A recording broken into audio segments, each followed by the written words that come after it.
Good day at mga ka-JT, at ito po pagkatapos po namin makapasok sa aming hotel at makabalik after sa Expo Convention. At ayan, naggantayan po kami dyan at meron ako kami pupuntahan at syempre inantay lang po namin sina ate dyan.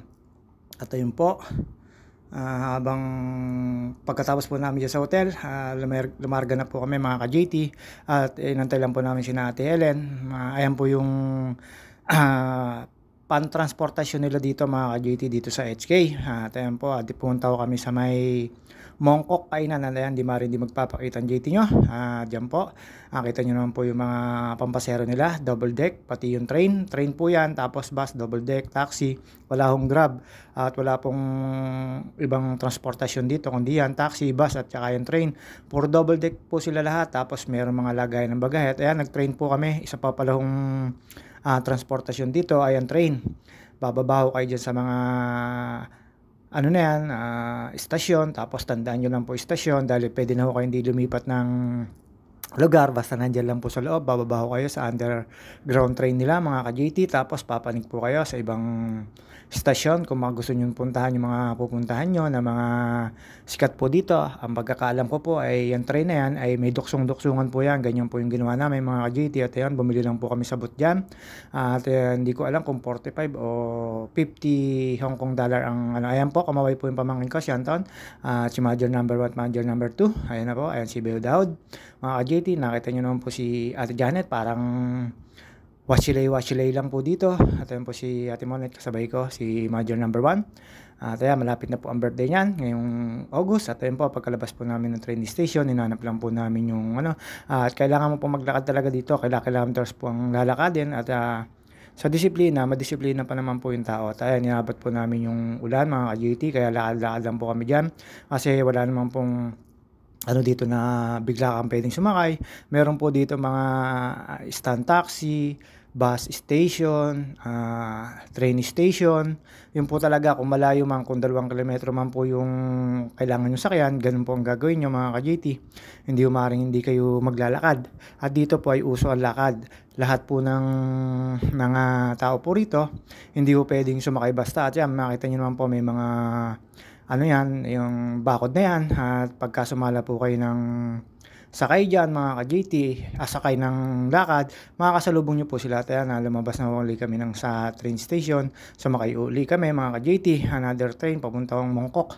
Mongkok po ang punta namin, doon po sa may masarap na kainan. At ayan, kasama po namin si Ate Helen at sakay po uli kami ng train na yan po. Kumakaway po yung aking kapatid.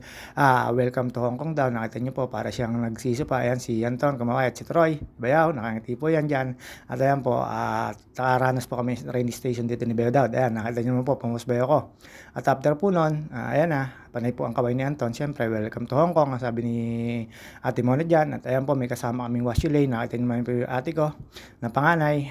Lakad-lakad lang po, lagi nakasombrelo. At yun si Kemo, si Engineer Kemo.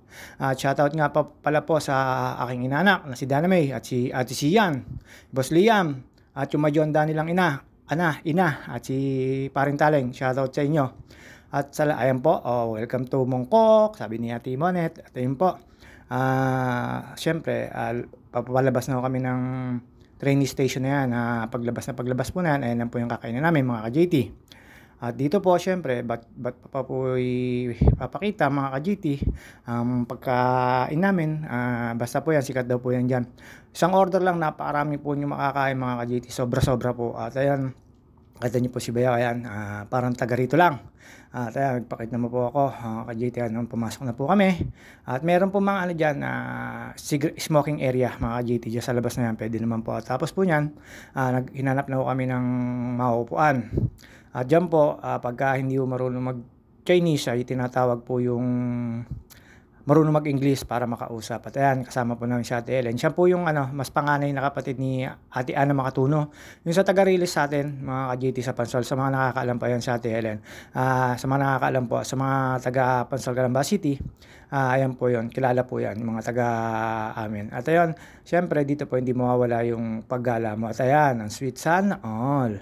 Sana all. May ganun din po pala dito sa SK. Mga ka-JT, ayan, napupunta ko kami dyan sa mga market at yung huling pununtahan namin dyan ay yung night market.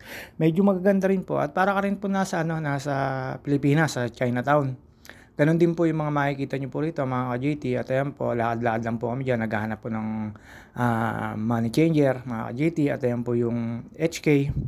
Nakita nyo na po, dito po pala magbabago kayo, makakasalubong nyo yung mga sasakyan kasi right hand drive. Para po Thailand, Japan, right hand drive po dito mga ka-JT, magtataka kayo bakit nakakasalubong nyo yung mga sasakyan. Sa atin, kung saan ka papunta, paayon doon ang sasakyan, wag lang maliliban ka sa kabila. Sa Pilipinas po kasi left hand drive, dito po ay right hand drive. At pagtapos po namin makapasok sa hotel, syempre kami ay naglakad-lakad na at ayan po, napakatagal na pa po pala ni Ate Helen dito. At shoutout kay Bernie Cabasal. Yun, sa iba na lang namin bibigay daw yung buko pa at malayo ka rito. Next time na lang pagbalik, baka pala rin kami. At kay Tito Nestor, kay Utol Toto, sa family, sa mga katropahan dyan. Kaya nasabnit-nit, Ate Wiwi, Tia Bain, Alexa, sino pa ba? Si Balelang. Shoutout at kay sa mga tropa. At habang nag-edit po ako dito sa hotel namin, meron po ako nakita mga Pilipina at yung taga Isabela daw at yung foreigner taga Sinuloan, Laguna. At yun po, nagbibiruan po dyan si Ate Janet at si Ate Ellen at ayan po, nandyan po kami sa taas. Hindi ko po alam kung anong area to, basta ko kami ay nasa Mongkok. Tapos nilakad-lakad lang ho namin yung papuntang night market mga ka-JT. At ayan po, kita nyo naman po si Ate at si ayun, no, pa piece of ano pa siya. Birthday niya, malapit na. Laging nakatingin sa camera yan, siyempre. Vlogger tayo mga ka-JT. Ayan, nag-grace na pa yung aking pamangkin at hey, at shoutout nga pala kay Ate Margaret, Ate Michelle at Ate Ella. Sayang wala si Ate Margaret, yun ang sabi ko kay Anton dyan, wala kaming photographer. At yun mga ka-JT, bumabaho kami dyan. Basta dito sa Hong Kong, lagi na lang po kayo maglalakad. Ang transportasyon ay napakalalayo po, kaya po pala dito mahilig ang mga tatrabaho dito at mga dito Pilipino, yun ang sinasabi, kailangan ang paa mo ay malakas kasi talaga naman nung maglalakad kayo, kailangan kilometrahe bago kayo makasakay. Pero siyempre dapat alam nyo po yung street, ayan, no? Yung street na pong yan ay medyo may mga tindahan na po dyan. Dyan po kami naggala mga ka-JT. At habang naggagala po kami dyan, marami po kayo marinig na Pilipino nagsasalita at Pilipino. Lagi ko sila nakita, hello kabayan. At ayun po, dito nga po sa hotel ay may nakita akong kababayan at taga Isabela daw at isa taga Siniluan, mga ka-JT. At ayun po, sabi taga Laguna rin daw siya. Ayan, pinasok po namin yan. Tapos after po namin dyan, yung pinuntahan namin pamilya na yan at si Ate Helen lahat, at nagpapasalamat po kami kay Ate Helen at sinamahan kami na hindi po siya sa work nga available po siya. At 15 years na po siya dito, kaya alam na alam niya.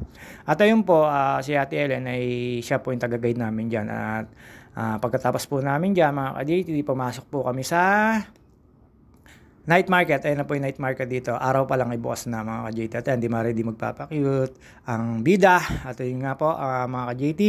Hanggang dito na lang po. See you on next vlog mga ka-JT.